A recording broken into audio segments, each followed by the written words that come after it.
qu'est-ce qui a changé finalement dans la société qui fasse que la confiance soit finalement aussi basse et aussi problématique, pose un vrai problème aujourd'hui dans notre société. Je parle de la confiance en autrui, au sens large du terme. Mhm.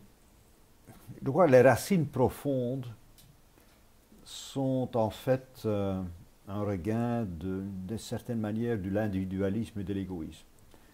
Des gens qui se sont renfermés, qui ne sont plus ouverts aux autres, qui s'occupent de leurs problèmes. Quand ces gens-là considèrent qu'en fait ils sont le centre du monde, ils tombent très vite dans ce sentiment, pas moi et toi, ich und du, hein, comme disent les Allemands, une sorte d'entente, mais ils divisent le monde entre nous autres et les autres. Hein. Et donc on tombe très vite dans une situation où l'autre est l'ennemi, l'autre n'est pas l'allié, l'autre est un rival. Et là, le manque de confiance est évident. Hein. Donc je crois que le manque de confiance vient en fait d'un nouvel individualisme, il faut l'avouer. Hein. À nouveau, on peut pas généraliser, mais c'est un constat. Et alors, si on en est arrivé, à votre avis, à ce niveau d'individualisme, effectivement, que vous évoquez là, d'où cela provient-il? Est-ce que c'est un hasard? Est-ce que c'est le fruit du hasard? C'est la société, comme ça, de manière indicible, qui a évolué vers cela? Ou est-ce que, je dirais, le mode de fonctionnement des États, des gouvernements, des pays, nous a amenés à ce type d'individualisme? Oui, il y a beaucoup d'explications. Hein. Il y a bien sûr l'explication qu'on vit dans une économie de marché, un monde très concurrentiel, de plus en plus d'ailleurs. La mondialisation, c'est la concurrence, je dirais, à l'extrême. Tout le monde est concurrent de tout le monde, et le monde dans le sens littéral du terme. Donc ça n'augmente pas le degré de confiance parce que l'autre est toujours un rival. Hein. Il y en a aussi qui disent que même la société de bien-être, je parle maintenant comme l'autre composante de notre société, la société de bien-être, la protection sociale, en fait, installe une solidarité organisée.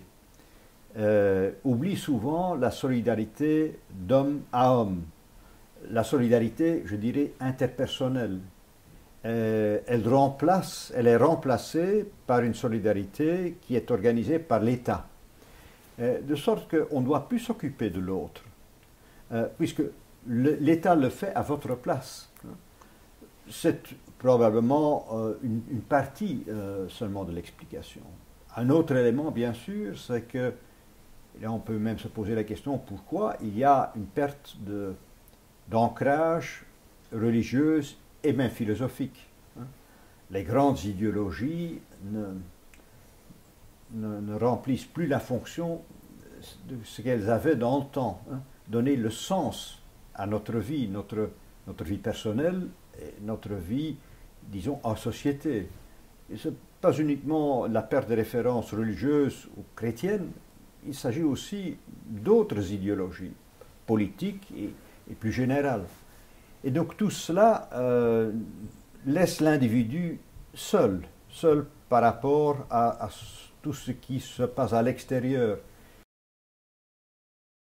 Si on se plonge un petit peu dans la problématique de la relation de confiance ou de défiance des citoyens vis-à-vis de leurs représentants, vis-à-vis des responsables politiques, comment situez-vous, je dirais, voilà, quel est le problème? Il y a des explications à différents niveaux, je crois. L'une, c'est bien sûr ce qu'on vient d'écrire. Quand l'électeur ou quand le citoyen a ce sentiment d'être abandonné devant ce monde qui lui inspire méfiance, il est méfiant par rapport à sa leader politique. C'est une partie, disons, d'une explication beaucoup plus générale et beaucoup plus profonde. Et ensuite, il y a bien sûr l'évolution du monde politique lui-même. Hein. Le monde politique est extrêmement médiatisé. La concurrence entre partis politiques, hommes politiques, est très grande. Et donc pour qu'on gagne, pour qu'on accède au pouvoir, il faut se démarquer, il faut se profiler, il faut sortir du lot, il faut promettre. Et de là vient aussi cette culture de promesses et de déception par après. Parce qu'on doit, je dirais, beaucoup promettre, trop pour être réalisé par après. Et donc on vient dans une situation où il y a des attentes très grandes et des déceptions très grandes. Ce qu'on les anglo-saxons appellent la high expectations. Et donc c'est un vice structurel de nos démocraties. C'est pour ça que moi personnellement, mais je ne dis pas qu'on gagne chaque fois des élections avec ça, je suis plutôt pour le parler vrai. Mais on me dit souvent, moi j'ai été élu beaucoup de fois, mais on me dit souvent, ça ne suffit pas pour être élu. Pour durer, ça suffit, j'en suis certain. Mais en tout cas, il y a cette médiatisation de la vie politique qui crée aussi une dynamique qui n'est pas propice à la confiance. Plutôt, la déception crée une méfiance. Et après un certain temps, on a fait le tour pratiquement de tous les partis politiques. On est toujours à la recherche d'un autre qui apporte, je m'excuse pour le terme, le changement. Hein.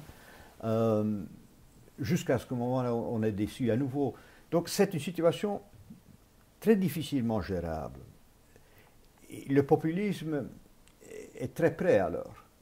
Parce que le secret du populisme, c'est de dire à l'électeur, écoute, je vous ai compris. Je vous ai compris, vous avez raison sur tout, et les autres, en fait, sont vos ennemis. Et je vais vous dire, je parle maintenant au nom du populisme, qui sont les autres? Ce sont des étrangers, ce sont ceux qui parlent une autre langue, ceux qui appartiennent à une autre religion, ceux qui appartiennent à une autre sphère. Et l'Europe fait partie de tout ça.